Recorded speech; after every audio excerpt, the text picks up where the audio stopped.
أعوذ بالله من الشيطان الرجيم بسم الله الرحمن الرحيم لا حول ولا قوة إلا بالله العلي العظيم وبه نستعين وهو خير ناصر ومعين وصلى الله على رسوله الكريم حبيب الله العالمين سيدنا ونبينا وشفيع ذنوبنا وطبيب نفوسنا ومولانا بالقاسم محمد اللهم صل على محمد وعلى محمد وعلى آله الطيبين الطاهرين المعصومين المظلومين سيما بقية الله في الأرضين الذين أذهب الله عنهم الرجس وطهرهم تطهيرا اللهم صل على محمد وآل محمد رحمة الله على محبيهم واللعنة الدائمة على أعدائهم أجمعين. ثواب الأجر کی خاطر دعا امام زمانہ عجل اللہ تعالی فرجہ الشریف. بسم اللہ الرحمن الرحیم.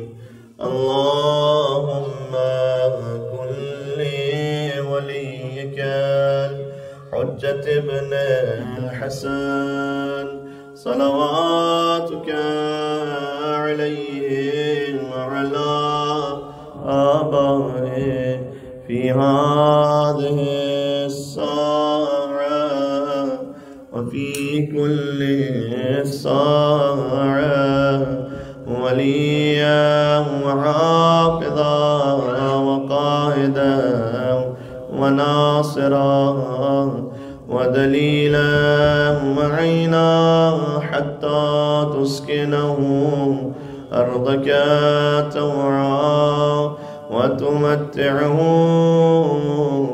فيها طويلا. اللهم صل على. أما بعد فقد قال الله الحكيم في كتابه المجيد بسم الله الرحمن الرحيم طاسيم تلك آيات الكتاب المبين نار صلوات. اللهم صل على محمد وعلى محمد. سورہ شعراء سے ایک عنوان ہم آپ کی خدمت میں ان رمضان المبارک کے باقی ماندہ ایام و شبوں کے لیے پیش کرنا چاہتے تھے. سورہ شعراء مکی صورتوں میں آیات کی تعداد کے اعتبار سے سب سے طویل سورہ ہے، اگرچہ کہ حجم کے اعتبار سے جو مکی صورتیں ہیں ان میں سورہ اعراف سب سے طویل سورہ ہے حجم کے اعتبار سے، اس لیے کہ اس میں 20 سے زیادہ رکوع ہیں، 22 رکوع ہیں اور 207 آیتیں ہیں. سورہ شعراء ہے اس کی آیتیں زیادہ ہیں لیکن رکوع جو ہے وہ کم ہے، 227 آیتیں 11 رکوع ہیں. سورہ اعراف کے 24 رکوع ہیں. یعنی خلاصہ یہ ہوا کہ جو سورہ شعراء ہے اس میں آیتیں زیادہ ہیں لیکن مختصر آیتیں ہیں، تو اس کا ردم جو ہے نا فاسٹ ہے. جیسے مکی سوروں کا طریقہ کار یوزولی یہی ہے، جو قرآن کریم میں جو 30ویں پارے میں معمولاً سورے ہیں وہ مکی سورے ہیں. قل اعوذ برب الفلق من شر ما خلق ومن شر غاسق اذا وقب ومن شر النفاثات في العقد ومن شر حاسد اذا حسد. یعنی مختصر سورہ قل هو اللہ احد اللہ الصمد لم یلد ولم یولد ولم یکن له کفوا احد، مختصر سورہ اور مختصر آیتیں. ردم اس کا فاسٹ ہے یوزولی. مدنی سوروں میں آیتیں طویل ہیں. جو قرآن کا ویسے سب سے طویل سورہ وہ آپ جانتے سورہ بقرہ ہے لیکن وہ مدنی سورہ ہے. تو ہم سورہ شعراء پہ بات کرنے لگے ہیں کہ جو، اور ہم مکمل اس پہ شاید نہ بات کر پائیں، لیکن اس میں خاص بات یہ ہے کہ حضرت موسیٰ علیہ السلام کا واقعہ جو ان کی زندگی کا فیز 2 ہے سمجھ لیں، اس کو بہت ڈیٹیل کے ساتھ سورہ شعراء میں اللہ سبحانہ وتعالیٰ نے بیان کیا. ایک ان کی زندگی کا فیز 1 ہے جو سورہ طٰہٰ میں جس کا بیان موجود ہے. ان کی ولادت ہوئی اور اس کے بعد اللہ تعالیٰ نے ان کی والدہ کو حکم دیا کہ آپ انہیں صندوق میں ڈال دیجیے، اور وہ صندوق سمندر میں تیرتا رہا اور حضرت موسیٰ علیہ السلام فرعون کے محل میں پہنچ گئے.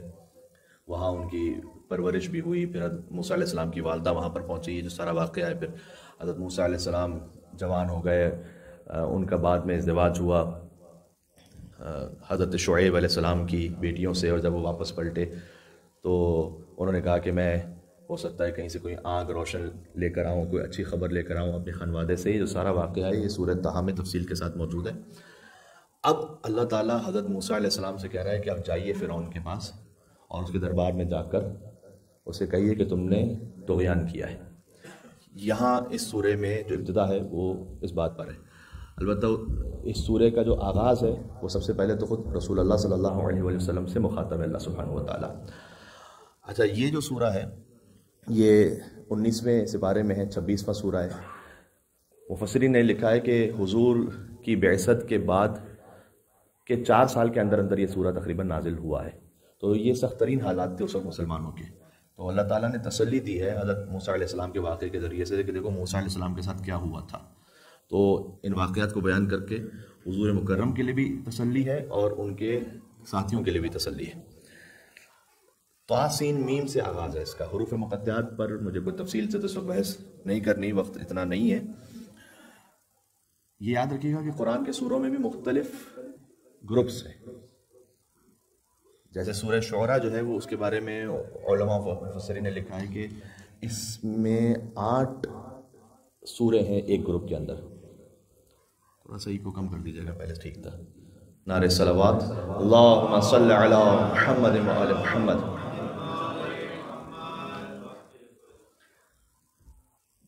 تو اس ایک سورے میں 8، اس ایک گروپ میں 8 سورے ہیں. اچھا، جو 8 سورے ہیں ان میں سورہ عنکبوت، سورہ روم، سورہ لقمان، سورہ سجدہ، 4 سورے جو ہیں وہ الف لام میم سے شروع ہوتے ہیں.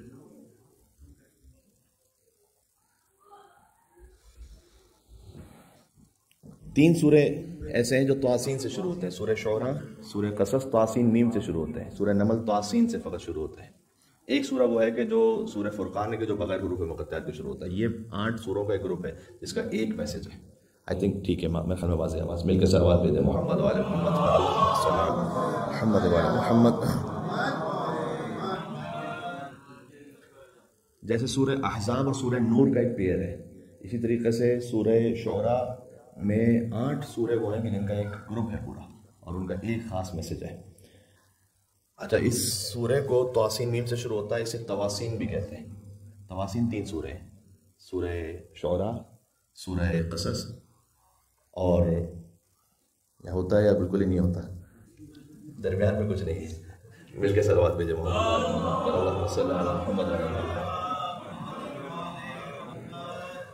تو سورہ شعراء ہے، سورہ قصص ہے اور سورہ نمل ہے. یہ وہ ہیں 3 سورے کے جو تواسین کہلاتے ہیں.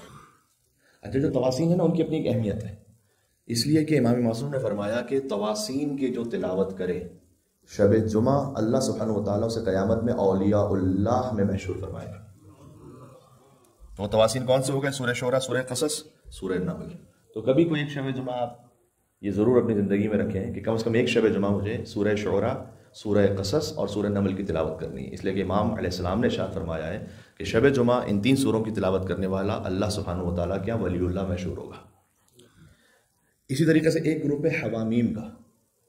اگر تواسین ہے پھر حوامیم. حوامیم جو ہیں وہ سورہ نمبر 40 سے لے کر 46 تک یہ 7 سورے بنتے ہیں. یہ حوامیم ہیں. سورہ غافر جیسے سورہ مومن بھی کہتے ہیں، سورہ فصلت، سورہ شورى، سورہ زخرف، سورہ دخان، سورہ جاثیہ، سورہ احقاف. یہ جو 9 ترتیب میں سورے یہ سب حامیم سے شروع ہوتے ہیں، اس کو کہا جاتا ہے حوامیم. اچھا، اب اس میں ایک بات تو طے ہے کہ جو تواسین ہیں ان کے بھی ٹاپکس ایک دوسرے کو کمپلیمنٹ کرتے ہیں اور ایک دوسرے کو کمپلیٹ کرتے ہیں. اس طریقے سے حوامیم اس میں ایک سورہ دوسرے سورے کا مکمل ہے، اس کو کمپنسیٹ کرتا ہے. اب اس میں اور کیا راز ہے اللہ سبحانہ و تعالیٰ جانتا ہے. میں فقط اتنا آپ خدمت میں عرض کر دوں، ایک مفاخرہ ہے جو مولا علی علیہ السلام کا بی بی فاطمہ الزہرا سلام اللہ علیہا کا ہے. اللہم صلی علی محمد و آل محمد. اس مفاخرے میں مولا علی علیہ السلام اور بی بی فاطمہ سلام اللہ علیہا اپنے اپنے فضائل کا اظہار فرما رہے ہیں، دونوں گفتگو کر رہے ہیں اور رسول اللہ صلی اللہ علیہ وسلم موجود ہیں.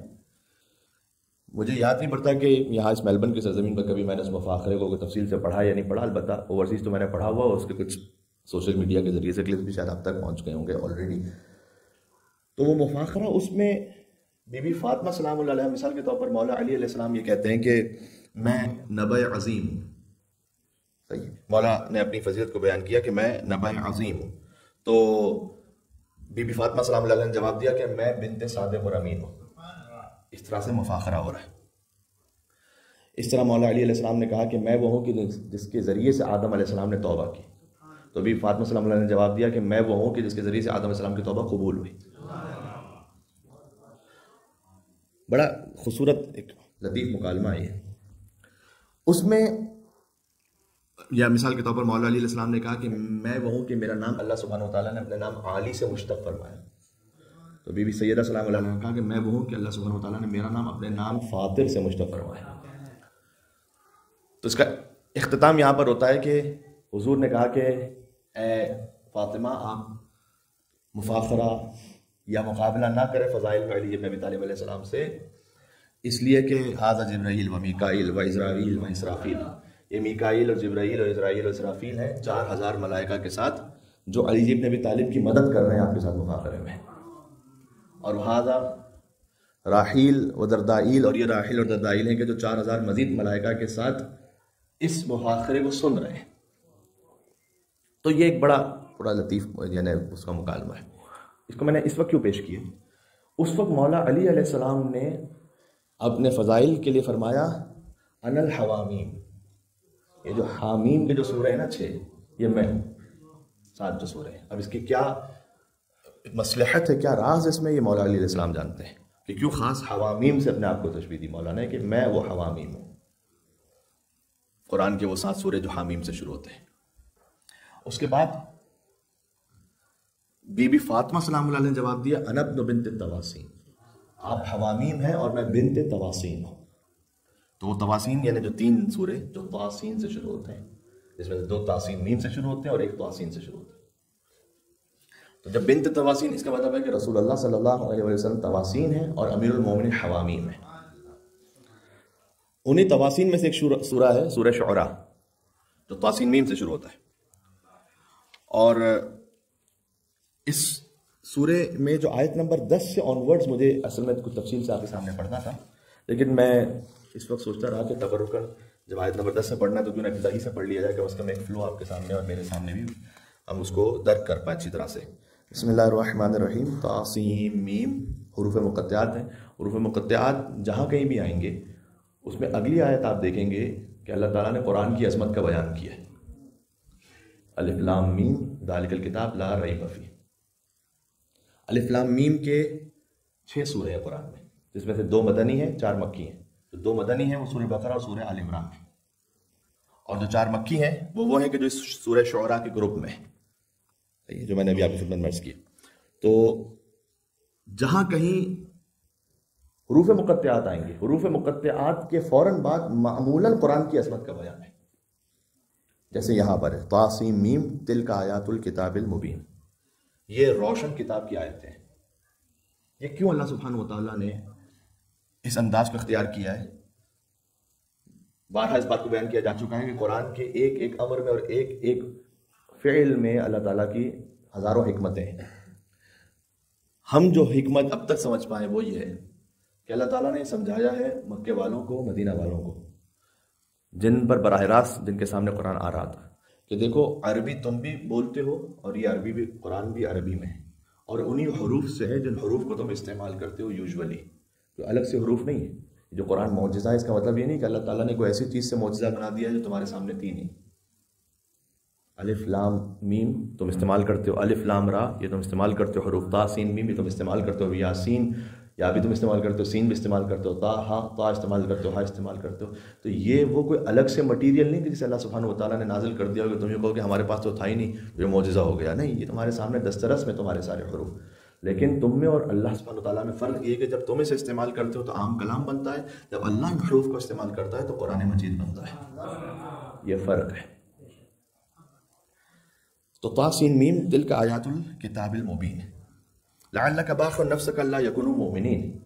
دیکھیں امام باقر علیہ السلام نے ارشاد فرمایا ہے اللہم صل علی محمد و آل محمد لکل شیء ربیع ربیع القرآن شہر رمضان. ہر شے کی ایک بہار ہے، قرآن کی بہار ماہ رمضان ہے. تو قرآن کے باقی ماندہ ایام میں اللہ تعالیٰ نے اگر توفیق دی تو ہم چاہتے ہیں کہ مزید اپنے آپ کو قرآن سے قریب کریں، انس پیدا ہو ہمارا قرآن سے. لعلک باخع نفسک الا یکونوا مؤمنین. اور یہ جو ہم ایک ایک آیت پڑھتے ہیں، آپ جانتے ہیں حدیث میں آیا کہ رمضان المبارک میں ایک آیت کا پڑھنا ایک قرآن ختم کرنے کے برابر ہے. تو انشاءاللہ ہم سب ثواب میں شریک ہو جاتے ہیں کہ جب ایک آیت پڑھی جائے تو ایک پورے ختم قرآن کا ثواب اللہ سبحانہ و تعالیٰ عطا فرماتا ہے. یہ بھی اس کی رحمت ہے. طا سین میم، یہ آیت ختم ہو گئی. یہ ایک آیت ہے طا سین میم. آپ نے اس آیت کو پڑھا، حدیث معصوم کی روشنی میں اللہ سبحانہ و تعالیٰ آپ کو انشاءاللہ پورے قرآن کو ختم کرنے کا ثواب عطا فرمائے گا ان 3 حروف کے صدقے میں. غور فرمائیے، مل کے صلوات بھیجیں نام ہے رسول اللہ صلی اللہ علیہ وآلہ وسلم.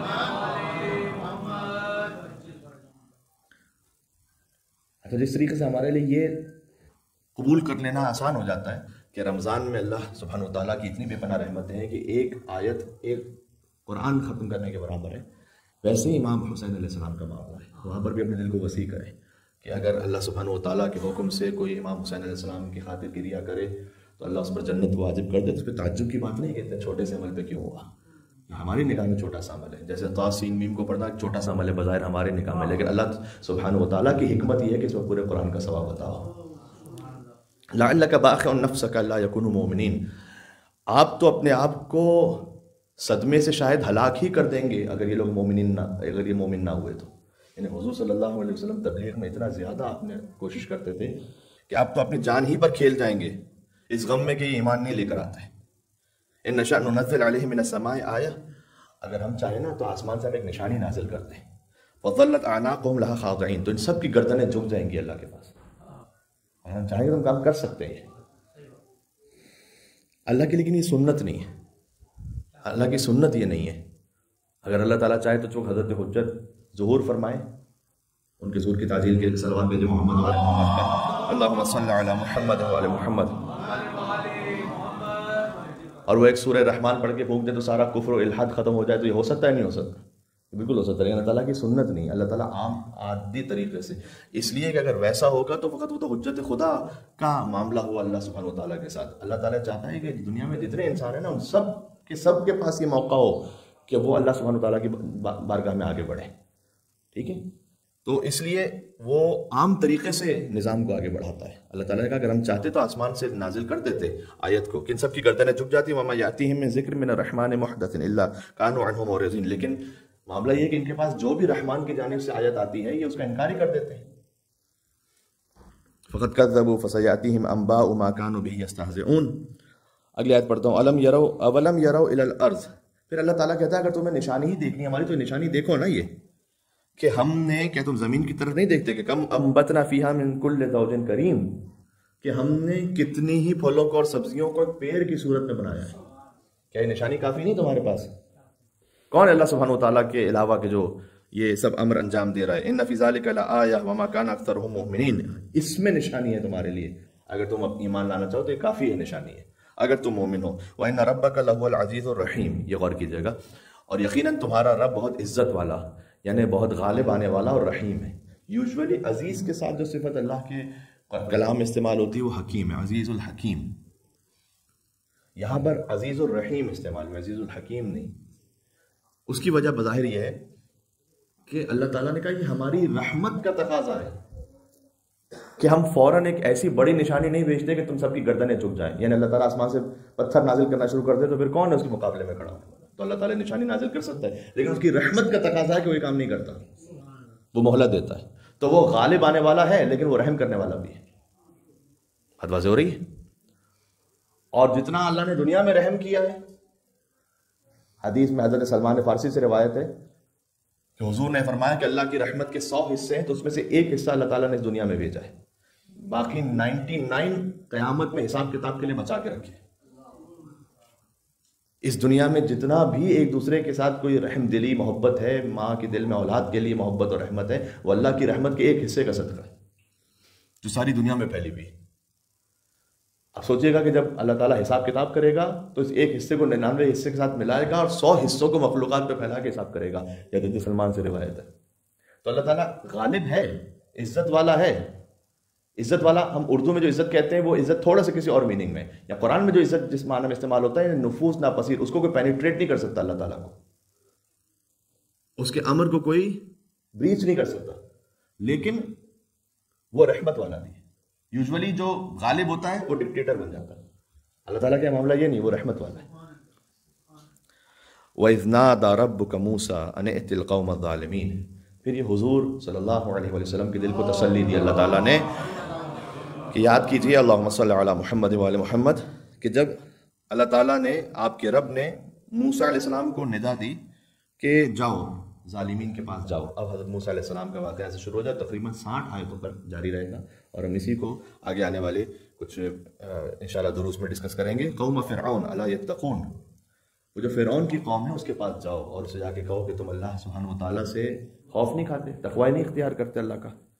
اچھا، اب یہاں حضرت موسیٰ علیہ السلام دیکھیں معاملہ اتنا آسان نہیں، یہ پڑھ لینا ہے سن لینا آسان ہے۔ حضرت موسیٰ علیہ السلام نے کیا کہا؟ قال رب انی اخاف ان یکذبون، حضرت موسیٰ علیہ السلام نے کہا پروردگار مجھے تو یہ ڈر ہے کہ میری تکذیب کریں گے، یہ تو مانیں گے نہیں مجھے۔ یہ سب سے بڑا چیلنج ہوتا ہے ایک مبلغ کے لیے۔ مثال کے طور پر میں آپ کے سامنے گفتگو کر رہا ہوں، ایک مرتبہ ہوتا ہے کہ مثلا مجھے محسوس ہو کہ کوئی سن نہیں رہا، تو یہ بھی تھوڑا سا ڈسہارٹنگ ہوگا کہ میں بات کر رہا ہوں لیکن کوئی سننے کو تیار نہیں۔ ایک مرتبہ ہے کہ بات کر رہا ہوں کہ اٹھ کے کہا کہ بات تم تو جھوٹ بول رہے ہو، تو بات ہی ختم ہو گئی۔ اب آپ اس سے بحث کرتے رہیے، اسے سمجھاتے رہیے۔ تو حضرت موسیٰ علیہ السلام نے کہا پروردگار میں جاؤں تو صحیح تیرے حکم سے، لیکن وہ میری تکذیب کریں گے، مجھے جھٹلائیں گے۔ اور دوسرا معاملہ مشکل یہ ہے وَيَضِيقُ صَدْرِي، اور میرا سینہ جو ہے وہ تنگ ہے، وَلَا يَنْطَلِقُ لِسَانِي، نہ میری زبان میں اتنی روانی ہے۔ فَأَرْسِلْ إِلَىٰ ہارون، تو ہارون کو بھی، سبحان اللہ، تو ہارون علیہ السلام کو بھی ساتھ بھیج دے میرے۔ اب ذرا غور کیجیے گا، یہاں بہت سارے پیغامات ہیں، وہ اللہ تعالیٰ نے قرآن ہدایت کے لیے نازل کیا ہے، اور اس میں ہدایت ہر پہلو سے ہے۔ تو وہ جو مینجمنٹ فیلڈ سے وابستہ لوگ ہیں نا، ان کے لیے ایک بات میں آپ کی خدمت میں عرض کرنا چاہتا ہوں۔ حضرت موسیٰ سے اللہ تعالیٰ کہہ رہے ہیں کہ جاؤ فرعون کے پاس۔ اگر آپ کو کوئی ذمہ داری سونپی جائے تو اس میں انصاف کا تقاضا یہ ہے کہ پہلے سے آپ اپنی شارٹ کمنگس کو بتا دیں کہ میرے ساتھ یہ مشکل ہے، میں ہو سکتا ہے کہ آپ کی اس پوری ایکسپیکٹیشن کو پورا نہ کر پاؤں۔ میں اللہ تعالیٰ رسول بنا کے بھیج رہا تھا، حضرت موسیٰ علیہ السلام سینہ چوڑا کر کے فوراً نکل جائیں، اس سے بڑی کیا بات ہوگی بھائی میرے لیے؟ کہا نہیں، پروردگار میرا سینہ جو ہے وہ تنگ بھی ہے، میری زبان میں اتنا فلو نہیں ہے۔ تو پہلے سے انہوں نے بتا دیا۔ یہ خود اس بات کی دلیل ہے کہ انبیاء اولوالعزم ان کی بھی بہرحال ایک حد آ جاتی ہے، جو غیر محدود ذات ہے نا فقط اللہ سبحانہ وتعالیٰ نے، اور اس نے اپنی صفات کا مظہر بنایا چند مخصوص ہستیوں کو، کہ جہاں پر کوئی ترک اولا نہیں ہے، جہاں پر کوئی کمی نہیں ہے۔ تو حضرت موسیٰ علیہ السلام نے کہا کہ پروردگار میرا سینہ تنگ ہے، زبان میں تھوڑا سا میری روانی میں کمی ہے، فارسل اللہ ہارون، تو ہارون کو بھی ساتھ بھیجتے، وَلَهُمْ عَلَيَّ ذَنْبٌ، اور ایک بات اور بھی ہے کہ ان کے پاس میرا ایک گناہ لکھا ہوا ہے۔ یا گناہ کا ترجمہ ایکچوئل نہیں ہونا چاہیے، ذنب کا مطلب یہاں گناہ کے معنی میں نہیں ہے۔ ذنب کا مطلب یہ ہوتا ہے کہ کوئی ایسا کام کرنا کہ جو ہو سکتا ہے خود کام غلط نہ ہو لیکن اس کے جو آفٹر ایفیکٹس ہیں وہ پریشان کن ہو۔ جیسے حضرت موسیٰ علیہ السلام نے کیا معاملہ ہوا تھا کہ بنی اسرائیل اور قبطی ان کا آپس میں بحث ہو رہی تھی اور آپس میں ایک نزاع ہو رہا تھا، تو اس مظلوم نے، بنی اسرائیل کے اس مظلوم نے حضرت موسیٰ علیہ السلام کو پکارا، تو موسیٰ علیہ السلام وہاں سے گزر رہے تھے، حضرت موسیٰ علیہ السلام نے قبطی کو جو ہے مکہ مار دیا، اور اس مکے سے ان کی ایکسپیکٹیشن یہ نہیں تھی کہ یہ مر جائے گا۔ جب مظلوم کے دفاع میں انہوں نے کام کیا تھا تو اس وقت یہ کام ٹھیک تھا، لیکن اس کا جو رزلٹ نکلا وہ ان کی ایکسپیکٹیشن سے ہٹ کے نکلا، تو وہ مر گیا، اور حضرت موسیٰ علیہ السلام پھر مصر سے چلے گئے تھے۔ اچھا ذرا سوچئے گا، یہ مولا علی علیہ السلام نے اس کو اپنے فضائل میں اس کو بیان کیا، مولا علیہ السلام کو اپنے فضائل میں بیان کیا۔ ابھی تاریخ گزری ہے 21 رمضان، 21 رمضان سے ایک دن پہلے کی بات ہے جب اصحاب مولا کائنات نے آخری ملاقات کی مولا علی علیہ السلام سے۔ اس وقت طبیب نے کہا کہ اے مولا حسن، جو زہر ہے اس کا اثر مغز تک پہنچ گیا ہے آپ کے بابا، کہ اب بظاہر اس وقت اس دنیا میں بچنے کا امکان نہیں ہے۔ تو مولا علی علیہ السلام نے فرمایا کہ سلونی سلونی قبل ان تفقدونی، کون سا موقع ہے سلونی کہنے کا؟ ذرا سوچئے گا کس کیفیت میں امیر المومنین علی بن ابی طالب السلام زہر ہے اور زہر پورے مغز تک ہے، اور مولا علیہ السلام کہتے ہیں پوچھ لو مجھ سے قبل اس کے کہ مجھے کھو دو، پھر فرمایا کہ لیکن آج سوال مختصر رکھنا، اس لیے کہ علی میں موافقت نہیں رہی کہ تمہارے تفصیلی سوالوں کے جواب دیں، سوال مختصر رکھنا۔ اس وقت مولا علی علیہ السلام سے سعصع ابن سوہان نے ایک سوال کیا، اور اس سوال کا پورا مکالمہ موجود ہے۔ یہ تقریباً مولا کائنات کے اصحاب کے ساتھ مولا علی کا آخری تفصیلی مکالمہ ہے، جس میں سعصع ابن سوہان نے پوچھا۔ مسجد سعصع ابن سوہان مسجد سہلہ کے ساتھ موجود ہے، بعض مومنین ہو سکتا ہے زیارت کر چکے ہوں، مجھے بھی شرف حاصل ہوا کہ زیارت کریں۔ معمولاً جو کاروان کے ساتھ جاتے ہیں اس میں کئی مرتبہ نہیں بھی جا پاتے، حضرت کمیل کے یہاں جاتے ہیں، مسجد حنانہ جاتے ہیں، لیکن مسجد سعصع ابن سوہان، تو مسجد سعصع ابن سوہان نے سوال کیا انت افضل ام آدم، آپ افضل ہیں یا آدم علیہ السلام افضل ہے؟ امام نے کہا کہ ایک شخص کے لیے قبیح ہے کہ وہ اپنی تاریخ خود بیان کرے، لیکن وَأَمَّا بِنِعْمَةِ رَبِّكَ فَحَدِّثْ، میں تحدیث نعمت کے عنوان سے اللہ تعالیٰ نے جو نعمت عطا کی ہے اس کا اظہار کرو، اسے بیان کرو اللہ کے شکر کے طور پر۔ تو میں اظہار کر رہا ہوں کہ انا افضل، امام نے فرمایا میں افضل ہوں۔ تو مجھے واقعہ نہیں پڑھنا پورا۔ پھر سعصع ابن سوہان نے پوچھا آپ افضل ہیں، نوح علیہ السلام افضل ہے، مولا نے کہا انا افضل، پھر آیتیں پڑھی کچھ قرآن کی، اور پھر حضرت موسیٰ علیہ السلام کے لیے پوچھا انت افضل ام موسیٰ، آپ افضل ہیں، موسیٰ علیہ السلام افضل ہے۔ تو مولا کائنات نے کہا میں افضل ہوں۔ اور پھر جب سعصع نے پوچھا لما، کیوں، تو اس وقت مولا علی علیہ السلام نے ان آیات کی طرف اشارہ کیا، کہا موسیٰ علیہ السلام نے قبطیوں کے ایک کو مارا تھا،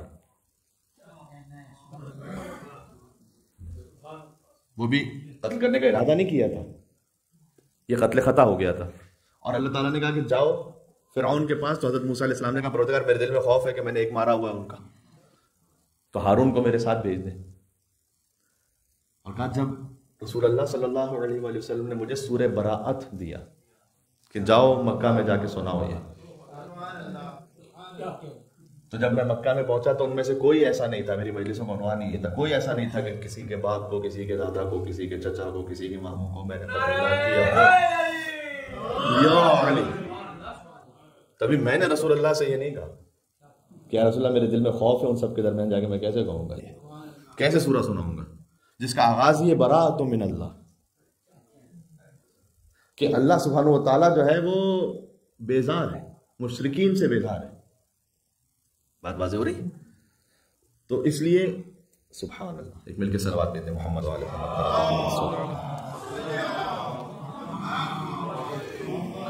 محمد عجل فرجہم، ماشاء اللہ۔ تو یہاں مولا کائنات نے فرمایا کہ میں نے وہاں پر کسی بھی قسم کے براءۃ من اللہ ورسولہ الی الذین عاہدتم من المشرکین، یہ سورہ توبہ یہاں سے شروع ہوتا ہے۔ تو اس وقت میں نے یہ نہیں کہا تھا رسول اللہ سے کہ کسی کو ساتھ بھیجیے میرے۔ سورہ توبہ کے پہنچانے کا واقعہ تو پھر پہلے رسول اللہ نے کسی اور ہستی کو دیا تھا، یہ مسلمانوں کی بڑی کتابوں میں واقعہ موجود ہے، اور پھر اللہ تعالیٰ کا حکم آیا کہ یا آپ پہنچائیں یا آپ جیسا کوئی پہنچائیں، تو پھر مولا علی علیہ السلام نے پہنچایا تھا۔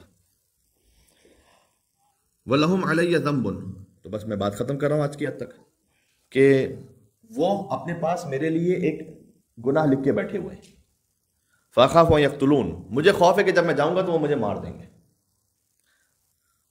اب یہ ساری باتیں ہوئی نا، اللہ تعالیٰ نے کیا جواب دیا اس کا؟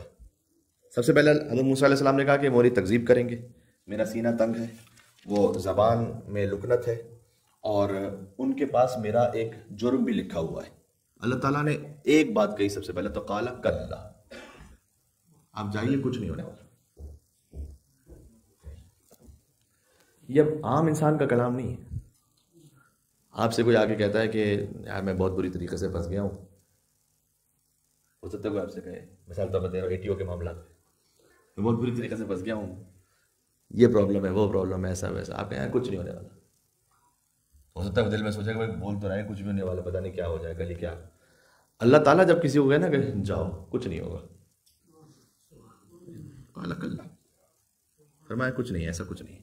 فَاذْهَبَا، آپ دونوں جائیے، موسیٰ اور ہارون، بِآیاتنا، ہماری نشانیوں کے ساتھ جائیے نا۔ حضرت موسیٰ علیہ السلام کے پاس عصا تھا، وَمَا تِلْكَ بِيَمِينِكَ يَا موسیٰ، یہ سورہ طٰہٰ میں ہے۔ تو میں نے کہا نا حضرت موسیٰ علیہ السلام کی زندگی کا جو پہلا فیز ہے وہ سورہ طٰہٰ میں گزر چکا ہے، اس وقت وہ عصا دیا جا چکا ہے۔ وَمَا تِلْكَ بِيَمِينِكَ يَا موسیٰ، آپ کے ہاتھ میں کیا ہے؟ قال هي عصاي اتوكل عليها واهش بها على غنمي ولي فيها مآرب اخرى. پروردگار یہ میرا عصا ہے، اس سے سہارا لیتا ہوں، اس سے بکریوں کو چراتا ہوں، اس سے اور بہت سارے کام کرتا ہوں. کہا جاتا ہے کہ جب انسان کا کلام محبوب سے ہو رہا ہو تو شاعری میں بھی ایک صنف ہے، اللہ تعالیٰ نے تو خیر اسے قرآن میں ہدایت کے لیے استعمال کیا ہے کہ آپ کلام کو ایسی جگہ جا کے چھوڑیے کہ پھر ایک اور سوال ایجاد ہو اور محبوب سے گفتگو کا سلسلہ جاری رہے. تو حضرت موسیٰ علیہ السلام نے کہا وَلِيَ فِيهَا مَآرِبٌ أُخْرَى، آخری جملہ کا پروردگار اس میں میرے لیے اور بھی بہت سارے فائدے ہیں. یہ کہہ کے رک گئے تاکہ اللہ تعالیٰ کی جانب سے سوال آئے کہ اور کیا فائدے ہیں بتاؤ. تو حضرت موسیٰ علیہ السلام پھر بتانا شروع کریں. یہ بیان کیا جاتا ہے کہ مقدس البیلی کا ایک واقعہ حضرت موسیٰ علیہ السلام کے معاملے میں یہ ہے کہ مقدس البیلی نے رسول اللہ صلی اللہ علیہ وسلم کو خواب میں دیکھا اور حضرت موسیٰ علیہ السلام کو، اللہم صلی علی محمد و علی محمد. تو اس وقت مقدس البیلی کلام سن رہے ہیں رسول اللہ اور حضرت موسیٰ علیہ السلام کا. تو حضرت موسیٰ علیہ السلام نے کہا کہ آپ ہم سب کے بھی نبی ہیں، تو آپ کا ایک ارشاد ہے کہ علماء امتی کا انبیاء بنی اسرائیل، میری امت کے علماء بنی اسرائیل کے انبیاء کی طرح ہیں. ایک ہے افضل من انبیاء بنی اسرائیل، وہ فقط اہل بیت کے لیے. بنی اسرائیل کے انبیاء سے جو افضل ہیں میری امت کے علماء، وہ یہاں علماء سے مراد اہل بیت علیہ السلام ہے. کچھ ہیں کہ جو کہا ان جیسے ہیں، تو وہ کون سے ہیں؟ تو حضور نے فرمایا کہ ایک تو مقدس البیلی ہے. تو کہ یا رسول اللہ میں کیا ان سے بات کر سکتا ہوں؟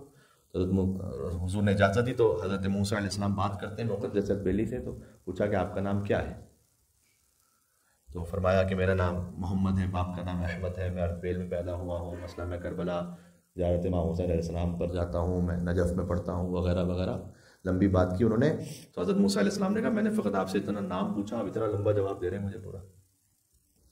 تو اس وقت مقدس البیلی نے یہ آیتیں پڑھی تھیں کہ آپ سے اللہ تعالیٰ نے پوچھا تھا آپ کے ہاتھ میں کیا ہے؟ وَمَا تِلْكَ بِيَمِينِكَ يَا موسیٰ، آپ کے ہاتھ میں کیا ہے؟ تو آپ کہہ دیتے فقط یہ عصا ہے. آپ نے کہا قَالَ هِيَ عَصَايَ أَتَوَكَّلُ عَلَيْهَا وَأَهُشُّ بِهَا عَلَىٰ غَنَمِي وَلِيَ فِيهَا مَآرِبٌ أُخْرَىٰ. عصا ہے، اسے سہارا لیتا ہوں، اس سے بکریوں کو چراتا ہوں، اس سے بہت سارے دوسرے کام کرتا ہوں. تو حضرت موسیٰ علیہ السلام نے کہا اس وقت میری زندگی کا پہلا موقع تھا کہ خدا سے میری بات ہو رہی ہے. کیا بات ہے. تو خدا سے بات کرتے اتنا لطف آ رہا تھا، میں چاہ رہا تھا بات طویل ہوتی جائے. تو حضرت مقدس البیلی نے کہا کہ بس یہ میری زندگی کا پہلا موقع ہے کہ میری نبی خدا سے بات ہو رہی ہے مجھ سے، اور میں چاہ رہا ہوں کہ بات طول ہوتی جائے، کلام طویل ہو. مل کے صلوات پہ دینا میں حیدر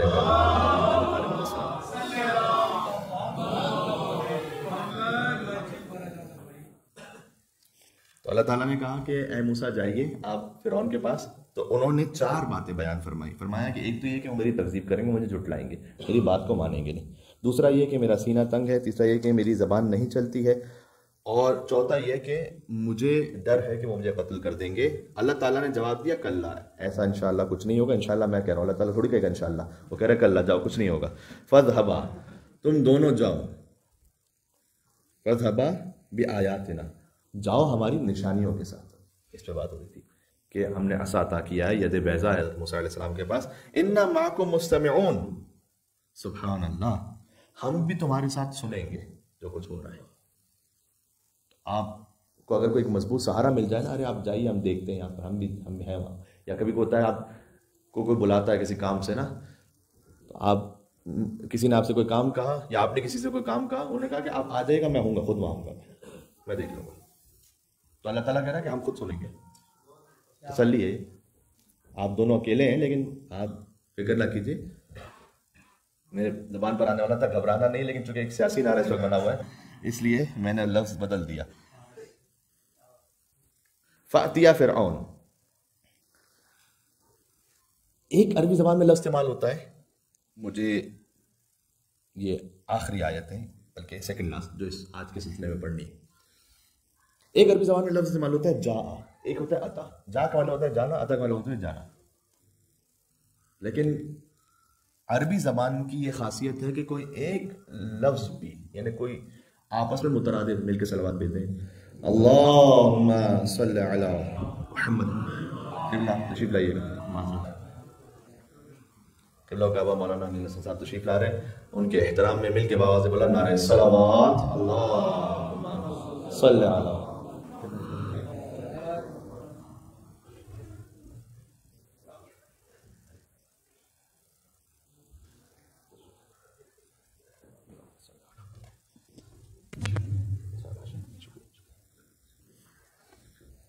نعرہ صلوات اللہم صلی علی محمد وعلی محمد.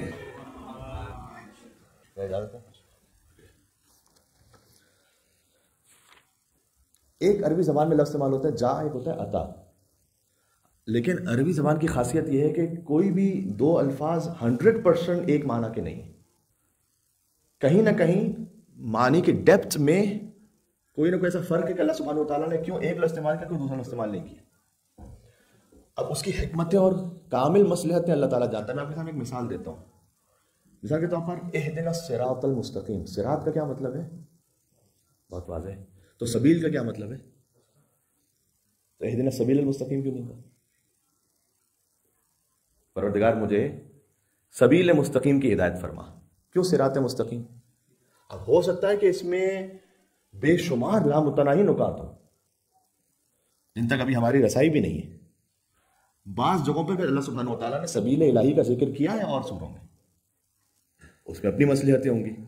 یہاں مثلا ہمارے قوم میں استاد تھے، انہوں نے اس بات کو بیان کیا کہ یہ بالکل آغاز ہے سورہ فاتحہ ہے، تو اللہ تعالیٰ نے بہت ساری چیزوں کو اسٹیبلش کیا جو کچھ پورے قرآن میں اس کا خلاصہ سورہ الحمد میں. سبیل اور صراط میں ایک فرق یہ بھی ہے کہ سبیل کا پرولل ہے سبل، صراط کا پرولل ہے ہی نہیں. یہاں اللہ تعالیٰ نے کیا سمجھایا ہے؟ ہم ایسا راستہ تمہیں بتا رہے ہیں کہ جس میں کوئی جمع ہے ہی نہیں، ایک ہی راستہ، اونلی ون. یہ نہیں کہ بہت سارے راستوں میں سے ایک گنجائش ہے کہ یہ راستہ، نہ نہ اہدنا الصراط المستقیم، پروردگار ایک وہ جو واحد راستہ ہے اس کی طرف ہدایت فرماتے ہیں. جو حضور مکرم نے اپنے عصا سے، اپنے انگشت مبارک سے کچھ خط کھینچے زمین پر جو آڑے ترچھے تھے اور ایک سیدھا خط کھینچا، کہ یہ سیدھا ایک خط ہے جو صراط مستقیم ایک ہے. صراط مستقیم اہل بیت اطہار علیہ السلام ہے. اللہم صلی علی محمد وعلی محمد. تو یہاں اللہ تعالیٰ نے جا کا صیغہ استعمال نہیں کیا، عطا کا صیغہ استعمال کیا کہ تم دونوں فأتیا فرعون. جا میں ایک معنی یہ بھی آتا ہے کہ کسی بہت مشکل امر پر کوئی جا رہا ہو، اور عطا میں ہوتا ہے کہ بہت آسانی سے، سادگی سے، کوئی مسئلہ نہیں ہے جس میں کوئی پریشانی کی بات نہیں. تو اللہ تعالیٰ نے فاتیا فرعون کہا، جاؤ فرعون کے پاس، جیسے ایسے کہ جو بہت ہی عام سی بات ہے، کوئی پریشانی نہیں ہوگی تمہیں. آپ کے دل میں جو بھی کوئی ڈاؤٹس ہیں وہ سب اللہ تعالیٰ اس کو دیکھ لے گا. فاتیا فرعون فقولا، اور جا کے کہو انا رسول رب العالمین، کہ ہم دونوں رب العالمین کے رسول ہیں، ان اللہ کی طرف سے بھیجے ہوئے ہیں. یہاں پر بھی ایک خاص بات یہ ہے، انا یہاں پرولل ہے، ہم دونوں، یعنی موسیٰ اور فرعون، معذرت موسیٰ اور ہارون علیہ السلام، ہم دونوں رسول لا رب العالمین. بعض جگہوں پر قرآن میں یہ بھی ہے کہ ہم دونوں رسول ہیں، لیکن یہاں کا ہم دونوں پھر رسول ایک سنگولر یوز کیا. بازوری میں کیا کہنا چاہ رہا ہوں کہ ہم دونوں میسنجر ہیں، میسنجرز نہیں کہا، یعنی یک جان دو کالم ہے. بات واضح ہو رہی. اب یہ ساری باتیں آپ سوچئے گا کہ حضور نے فرمایا تھا یا علی انت منی بمنزلۃ ہارون من موسیٰ الا انہ لا نبی بعدہ، کہ اس طرح سے محمد علی کا ظہور ہے، دو آنکھیں جس طرح سے ہیں ایک نور ہے. یہ ان الفاظ میں تقریباً میر انیس علیہ الرحمٰن نے اس بات کو بیان کیا تھا کہ جیسے دو آنکھیں ہوتی ہیں لیکن آپ نور ایک ہوتا ہے. فرمایا کہ ہم دونوں رسول ہیں، ایک رسول ہے مل کے. اس طرح سے تشبیہ دی اپنے آپ کو رب العالمین ان ارسل معنا بنی اسرائیل، کہ اب تو چھوڑ دے بنی اسرائیل کو، آزاد کر اور انہیں ہمارے ساتھ جانے دے. یہاں تک باتیں. پھر فرعون نے کیا جواب دیا؟ جب موسیٰ علیہ السلام پہنچے تو فرعون نے اتنی آسانی سے تو ماننے والا نہیں تھا، اس نے پھر جادوگروں کو بلایا. کیا ہوا وہ کل انشاءاللہ بات یہاں سے شروع کریں گے. کہا جاتا ہے کہ تقریباً 6 لاکھ افراد تھے جنہیں فرعون نے غلام بنایا ہوا تھا. بنی اسرائیل کی قوم تھی 6 لاکھ. اللہ جانے کیا اس وقت اس کی ایک ڈکٹیٹرشپ تھی کہ اس کا سسٹم ایسا بنا ہوا تھا کہ 6 لاکھ میں سے کسی کی ہمت اور جرت نہیں تھی کہ فرعون کے سامنے کوئی بات کہہ سکے. اور یہ کیا جب حضرت موسیٰ علیہ السلام کہہ رہے ہیں کہ بنی اسرائیل کو جانے دو ہمارے ساتھ، تو کیا وہ جانے دے گا اتنی آسانی سے؟ وہ کیوں جانے دے گا؟ لیکن آج تو سب کے سامنے بہت کامن سی بات ہے، بہت ساری کمپنیز جو ہیں وہ آؤٹ سورس کرتی ہیں اپنے کاموں کو انڈیا، بنگلہ دیش وغیرہ. کیوں؟ Cheap labour. تو چیپ لیبر کی وجہ سے سارا جو اکانومی کا نظام وہ آگے پیچھے ہو جاتا ہے. فرعون کے پاس جو ہے نا چیپ لیبر نہیں ہے، فری لیبر ہے اس کے پاس. 6 لاکھ فری لیبر جس کو اسے فقط کھانا اتنا دینا ہے کہ کل تک زندہ رہے بس. اس کے بڑے بڑے مینشنز بنتے ہیں، بڑے بڑے محل بنتے ہیں، بڑے بڑے پل بنتے ہیں، پوری سلطنت بادشاہت چل رہی ہے، اور ایک خاص قبطی قبیلہ ہے کہ جو ان پر حاکم ہے. تو حضرت موسیٰ علیہ السلام چاہتے ہیں کہ انہیں فرعون کی غلامی سے میں آزادی دلاؤں. اور حضرت موسیٰ علیہ السلام، خیر پھر میں انشاءاللہ کل اس بات کو کنٹینیو کریں گے کہ جب حضرت موسیٰ علیہ السلام پہنچے تو فرعون کا اس پہ کیا ریئیکشن تھا. میں اتنا عرض کرنا چاہوں گا کہ جو انسان جب پوری قومیں غلام بن جاتی ہے نا، تو یہ انبیاء الہی کی سنت رہی ہے کہ انہیں آزادی دلائی جائے. اس لیے آزادی دلائی جائے کہ جب تک آپ غلام ہیں تو نہ آپ اپنی جانب سے آزاد سوچتے ہیں، نہ آپ اپنی جانب سے آپ سمجھ رہے ہوتے ہیں اپنے آپ کو. شاید ہو سکتا ہے ہم بھی کہیں نہ کہیں اسی ایک سسٹم کا ایک پرزہ بنے ہوئے ہوں.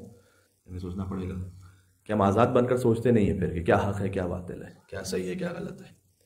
تو حضرت موسیٰ علیہ السلام گئے اور فرعون سے یہ کہا کہ بنی اسرائیل کو چھوڑو. اب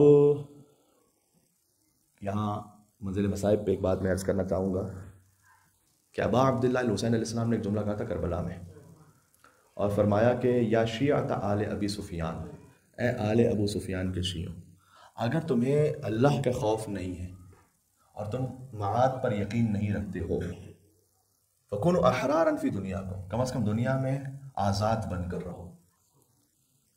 جنہیں اپنے آپ کو ایسا غلام نہ بنا دو کہ جو یزید کہہ رہا ہے بس پہ چلتے جاؤ. ذرا سوچو تو صحیح کہ صحیح کر رہے ہو غلط. مسلمان بن کر نہیں، انسان بن کر سوچو. یہ کب کہا امام حسین علیہ السلام نے؟ کب کہا؟ جب ابا عبداللہ الحسین زمین کربلا پر تھے اور فوج اشقیہ میں ایک بحث اختلاف ہے کہ حسین زندہ ہے یا مارے گئے. لیکن جلال امام حسین علیہ السلام ایسا تھا کہ وہ قریب نہیں جا سکتا تھا امام حسین علیہ السلام کے یہ دیکھنے کے لیے کہ حسین زندہ ہیں یا قتل ہو گئے. تو شمر نے کہا کہ اپنے گھوڑوں کا رخ خیموں کی طرف کریں، اگر زندہ ہوں گے تو برداشت نہیں کر پائیں گے. اس وقت امام حسین علیہ السلام اپنی کوہنیوں پر زور دے کر بلند ہوئے اور فرمایا کہ اے آل ابو سفیان کے شیعوں، اگر تمہیں قیامت کا خوف نہیں ہے، تم اللہ پر یقین نہیں رکھتے، تو آزاد بن کر جیو. یعنی آزاد ایک انسان ہوتا ہے وہ کسی کے خانوادے پر، کسی کے بہنوں پر حملہ نہیں کرتا. اگر تمہاری دشمنی مجھ سے ہے تو آؤ مجھ سے آ کے لڑو. یا اللہ، یہ بڑی سخت منزل تھی ابا عبداللہ حسین علیہ السلام کے لیے. میں ہاتھوں کو جوڑ کے کہوں گا کہ مولا، آپ نے فقط سنا تھا، آپ نہیں ضبط کر پائے. سلام اس بیمار امام سید سجاد علیہ السلام پر جنہوں نے شام غریبہ اس منظر کو دیکھا کہ بی بی آئی خیمے سے دوسرے خیمے جا رہی ہیں، دوسرے خیمے سے تیسرے خیمے تشریف لے آئیں. کسی نے میرے مولا سجاد علیہ السلام سے پوچھا تھا کربلا میں آپ کی مستورات کے ساتھ، ماؤں بہنوں پھوپھیوں کے ساتھ کیا گزری؟ تو اس وقت امام کے پاس ایک تسبیح تھی، امام مدینہ میں تھے، تو امام نے اس تسبیح کو توڑ دیا اور دانے بکھر گئے. وہاں امام نے کہا دیکھ جیسے تسبیح کے دانے بکھر گئے ہیں ویسے کربلا میں علی و فاطمہ کی بیٹیاں بکھر گئیں. ہائے ہائے ہائے ویسے علی و فاطمہ کی بیٹیاں بکھر گئی تھیں. میرا سلام اس امام پر جنہیں امامت کا پہلا حکم یہ دینا پڑا کہ پھوپھی اماں بغیر چادر کے خیمے سے باہر نکل جائے. سخت ترین منزل تھی یہ امام سجاد جو غیرت کے امام ہیں.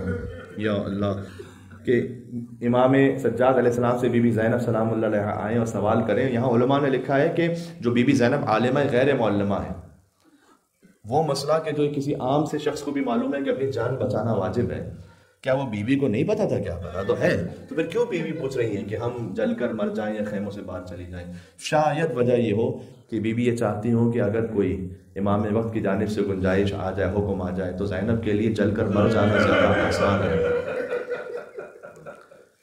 مر جانا زیادہ آسان ہے، بغیر چادر کے باہر جانا زیادہ سخت ہے. امام سجاد نے کہا پھوپھی اماں آپ خیموں سے باہر تشریف لے جائیے.